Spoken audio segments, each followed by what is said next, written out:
চিন্তা করতে হবে, জবাব দিতে হবে মুসলমান। এগুলো বোঝার বিষয়, চিন্তার বিষয়।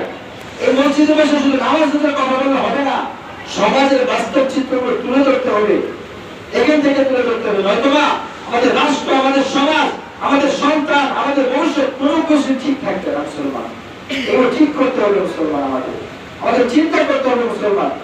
যেটা বলতেছিলাম, আমি কোরআনের গাইবে যে আয়াতগুলো আজকে দাওয়াত করেছি, এগুলো মূল আলোচ্য বিষয় নয়, এগুলো শুধু প্রাসঙ্গিক বিষয় বললাম। আমি কালামুল্লাহ শরীফের 6 নম্বর পারা থেকে একটা দাওয়াত করেছি। আল্লাহ রাব্বুল আলামিন ওই আয়াতে বলেন, লা ইউহিব্বুল্লাহুল জাহরা বিস-সুই মিনাল কওলি ইল্লা মান যুলিম। বিগত 2 সপ্তাহে আপনাদেরকে আলোচনা করেছি কারা জান্নাতি কারা জাহান্নামী। আজকে এবং আগামী সপ্তাহে আপনাদের সাথে আলোচনা করব আল্লাহ রাব্বুল আলামিন কাদেরকে ভালোবাসেন, কাদেরকে পছন্দ করেন, এবং কাদেরকে ভালোবাসেন না, কাদেরকে পছন্দ করেন। এই 2 শ্রেণীর মানুষকে আলোচনা করব। আজকে আলোচনা হলো আল্লাহ রাব্বুল আলামিন কাদেরকে ভালোবাসেন না। আপনারা জানতে চান? কোরআন এবং হাদিস থেকে জেনে নিন কাদেরকে আল্লাহ তাআলা ভালোবাসেন না, পছন্দ করেন না, অপছন্দ বান্দা কারা আল্লাহ তাআলা। আপনি জেনে নেবেন, জেনে নেওয়ার পরে নিজের ভিতরে কম্প্রোমাইজ করে নেবেন এই গুণ কি আপনার ভিতরে আছে কি নেই। যদি থাকে, আল্লাহর কসম করে বলি, আল্লাহর প্রিয় হওয়া ছাড়া যে ব্যক্তি আল্লাহর অপছন্দ তার জন্য কি জান্নাত আছে? না, থাকবে না, কল্পনাই করা যায় না, তার জন্য শুধুই জাহান্নাম। এই জন্য এখন এই কথাগুলো বলবো, ভালো করে চিন্তা করবেন, না মনের সহ সকলে চিন্তা করবেন এই গুণ কি আমার ভিতরে আছে কি নেই। যদি থাকে এখনই দূর করতে হবে, এই মসজিদ থেকে বের হয়ে দূর করতে হবে। আর যদি না থাকে তো আলহামদুলিল্লাহ। কোরআন দিয়ে কথা বলবো, আল্লাহ রাব্বুল আলামিন 6 নম্বর পারে বলেন, লা ইউহিব্বুল্লাহুল জাহরা বিস-সুই মিনাল কওলি ইল্লা মান যুলিম। আল্লাহ রাব্বুল আলামিন পছন্দ করেন না, কাকে পছন্দ করেন না?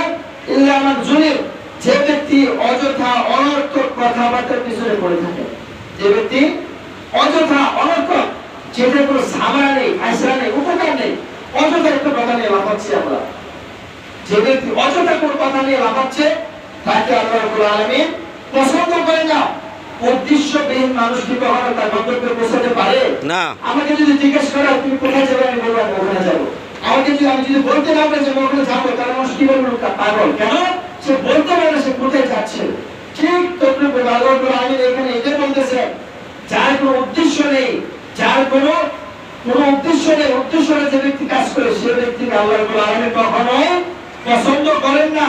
এই জন্য আমরা যেই কাজে করবো, হোক ভালো হোক মন্দ, আমাদের একটা উদ্দেশ্য থাকা উচিত। উদ্দেশ্যহীন কাজ সেটা হলো শয়তানের কাজ। উদ্দেশ্যহীন কাজ হলো ভালো মানুষের কাজ হতে পারে না। এই জন্য মুহতারাম আল্লাহ রাব্বুল আলামিন প্রথমেই যে কাজটা পছন্দ করেন না সেটা হলো উদ্দেশ্যহীন কাজকে আল্লাহ রাব্বুল আলামিন পছন্দ করেন না। এই আয়াতের শেষের দিকে আল্লাহ রাব্বুল আলামিন বলতেছেন, যে ব্যক্তি মানুষের দোষ বলে বেড়ায় তাকেও আল্লাহ রাব্বুল আলামিন পছন্দ করেন না। তবে হ্যাঁ, ইল্লা মান যুলিম, কোন ব্যক্তি যদি জুলুমের শিকার হয়, আপনাকে একজন ব্যক্তি জুলুম করেছে, আপনার প্রতি অন্যায় করেছে, অবিচার করেছে, আপনি যদি এই কথাটা গোপন রাখেন তাহলে আপনি নিজে আরো জুলুমের শিকার হবেন। এই জন্য আপনাকে কেউ যদি জুলুম করে তাহলে তারটা প্রকাশ করতে পারবেন। অন্যথায় আপনার প্রতি কেউ জুলুম করে নাই, আপনি কারোর প্রতি জুলুম করেন নাই, অযথায় একজন ব্যক্তি আপনাকে দোষ পেল আর সেটা অন্যায় ভাবে সমাজে বলে বেড়ালো, ঘুরে বেড়ালো, এটা আপনার জন্য কতটুকু একটা কষ্টের। ফর এক্সাম্পল হলো, আমরা যখন কখনো কোনো বিপদে পড়ি আমাদের দোষ থাকে না? সকলেই করছে, কিছু দোষ আছে, দোষের মধ্যে কেউই নয়। আমরা যখন একটা দোষ করি তখন আমরা কি মনে করি? এই দোষটা যেন গোপন থাকে, কেউ যেন না জানে আমার দোষটা, যেন আমি নিজে সমাধান করতে পারি। কিন্তু আমাদের সমাজের একটা শ্রেণীর মানুষ শুধু এটার পিছনে লেগে থাকে। মা বোন বলে, বাবার ভাইরা যে বলে, যদি শুনতে পারে, বর্তমানে ফেসবুকের এই যুগে, সোশ্যাল মিডিয়ার এই যুগে সত্য মিথ্যার কোনো যাচাই বাছাই হয় না। শুধু শুনতে পেরেছে একটা দোষ ওকে করেছে, তো এইটা তার 14 গোষ্ঠী উদ্ধার করে যাবে। সে তাকে বলবে, সে তাকে বলবে, সে তাকে বলবে। হ্যাঁ, এই কি সমাজ? আর আল্লাহ বলতেছেন তাদেরকে আল্লাহ পছন্দ করেন না। এই জন্য এখন এখান থেকে আপনাকে চিন্তা করতে হবে এই গুণ কি আপনার ভিতরে আছে? যার জন্য একটা দোষ গুণ শুনেছেন সেটা জাস্টিফাই না করে, যাচাই বাছাই না করে শুধু বলে বেড়াবেন। শুধু এই বলে আল্লাহ শেষ করেননি।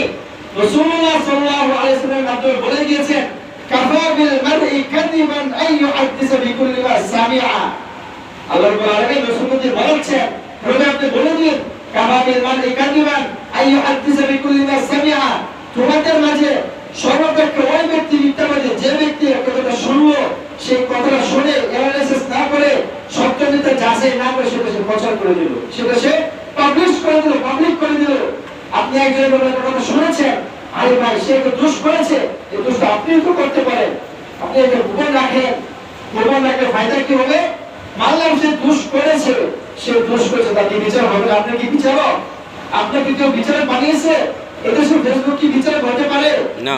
কিন্তু আমরা কি করি? সর্বপ্রথম ফেসবুকে দিয়ে দিই অমুকের মেয়ে এটা করেছে, অমুকের ছেলে এটা করেছে, অমুকে এটা করেছে, অমুকে সেটা করেছে, তার এই দোষ, তার সেই দোষ। আল্লাহ কসম করে বলি, আল্লাহর কোরআন যদি সত্য হয়ে থাকে, রাসূলের হাদিস যদি সত্য হয়ে থাকে, এই গুণ যদি আপনার ভিতরে থাকে, আপনার জন্য জান্নাত নয় বরং জাহান্নাম অপেক্ষা করছে। কারণ আল্লাহ রাব্বুল আলামিন আপনাকে পছন্দ করেন না। আল্লাহ শুনতে বলেছেন লা ইউহিব্বু, আল্লাহ পছন্দ করেন না যারা বিসুই মিনাল কওলি ইল্লা রাজুলি। তোমাদের পক্ষ থেকে যারা অযথা অনর্থক কথাবার্তা বলে পারে তাদেরকে আল্লাহ রাব্বুল আলামিন পছন্দ করেন না। এখন আপনাকে অ্যানালাইসিস করতে হবে, আপনি কি এই কাজ করেন কি করেন না। যদি করেন এর থেকে ফিরে আসতে হবে, যদি না করেন তো আলহামদুলিল্লাহ, যদি না করেন আলহামদুলিল্লাহ।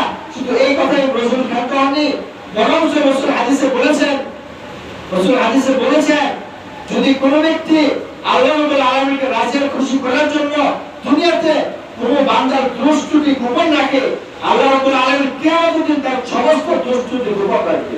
সুবহানাল্লাহ। আল্লাহ রাব্বুল আলামিন, আপনি একজন ভাইয়ের একটা দোষ ত্রুটি গোপন রাখলেন, তাকে ধামাচাপা দিয়ে রাখলেন, তাকে বাঁচিয়ে দিলেন, এটা করে আপনি তো তার প্রিয় হবেনই, বরং আল্লাহ রাব্বুল আলামিনের অনেক প্রিয় হয়ে যাবে। আল্লাহ রাব্বুল আলামিন আপনার দুনিয়াতে এবং আখিরাতে যত দোষ ত্রুটি আছে সব কিছু গোপন রাখবেন। আর যদি এটা না করেন, প্রকাশ করে দেন অন্যের দোষ বলে বেড়ান, তাহলে আপনার জন্য জাহান্নাম অপেক্ষা করতেছে। জান্নাত নয়, এটা হলো কি আল্লাহ রাব্বুল আলামিন যাদেরকে অপছন্দ করেন তাদের এটা প্রথম গুণ কি বলুন? প্রথম গুণ হলো যারা অন্যের দোষ ত্রুটি সত্য মিথ্যা যাচাই না করে মানুষের কাছে বলে বেড়ায়, তাদেরকে আল্লাহ রাব্বুল আলামিন পছন্দ করেন না। দ্বিতীয় নম্বর, আল্লাহ রাব্বুল আলামিন যাদেরকে পছন্দ করেন না তারা হলো ইন্নাল্লাহা লা ইউহিব্বুজ জালিমিন। ইন্নাল্লাহা লা ইউহিব্বুজ জালিমিন, নিশ্চয় আল্লাহ রাব্বুল আলামিন জুলুমকারীদেরকে পছন্দ করেন না। জুলুমকারীদেরকে পছন্দ করেন না। শুরুতে যে বলেছি আমাদের উপর আযাব পর্যন্ত আসে, কেন আসে? কারণ আমরা জুলুমকারী। আমরা সমাজের প্রতিটা সেক্টরে, প্রতিটা স্টপিসে আমরা জুলুম করতেছি। বড় মানুষ ছোটকে জুলুম করে, বাবা সন্তানকে জুলুম করে, শ্রমিক মালিকের প্রতি জুলুম করে, মালিক শ্রমিকের প্রতি জুলুম করে। এই জুলুমের সমাজ ছেড়ে গিয়েছে। বাড়িওয়ালা ভাড়াটিয়ার প্রতি জুলুম করে, ভাড়াটিয়া বাড়িওয়ালার প্রতি জুলুম করে, জুলুমের সমাজ ভরে গিয়েছে। আর আল্লাহ রাব্বুল আলামিন বলেন ইন্নাল্লাহা লা ইউহিব্বুজ জালিমিন, আমি জুলুমকারীদেরকে কখনো ভালোবাসি না। আমরা জুলুম করব, আমরা জুলুমকারী হব, আর সাহায্য আমাদের জন্য আসবে। ঠেকা পড়ছে আল্লাহ কি ঠেকা পড়ছে যে আমরা আল্লাহর সাথে জুলুম করব, নাফরমানি করব, আল্লাহর কথা মানব না? আর আল্লাহ রাব্বুল আলামিন আমাদেরকে শুধু রহমত দিয়ে যাবে হতে পারে নাকি? কখনোই নয়। আপনি নিজে জাস্টিফাই করেন, আপনার দুইজন সন্তান, একজন সন্তান আপনার কথা শোনে, আরেকজন সন্তান শোনে না। আপনার যে সন্তানটা কথা শোনে, ওই সন্তানের প্রতি আপনার যেরকম মনোমাইল থাকবে, যে কথা না শোনে তার প্রতি থাকবে না? কখনোই নয়। হতেই পারে না, হতেই পারে না। ঠিক তদ্রূপভাবে আপনার মালিক আল্লাহ রাব্বুল আলামিন এইরকম, আপনি জুলুম করবেন, আপনি অন্যায় করবেন, চাঁদাবাজি করবেন, দুর্নীতি করবেন, অপকর্ম করবেন, আল্লাহর কাছে সাহায্য চাইবেন, নাসরুম মিনাল্লাহ, সাহায্য করো। সেজদা দিতে কবরে দাগ পড়ে যাবে, কিন্তু সাহায্য আসবে না। কেন আসবে না? কারণ আপনার প্রতিটা দ্বন্দ্বের মধ্যে জুলুমের ছেয়ে গিয়েছে। এই জন্য জুলুমকারী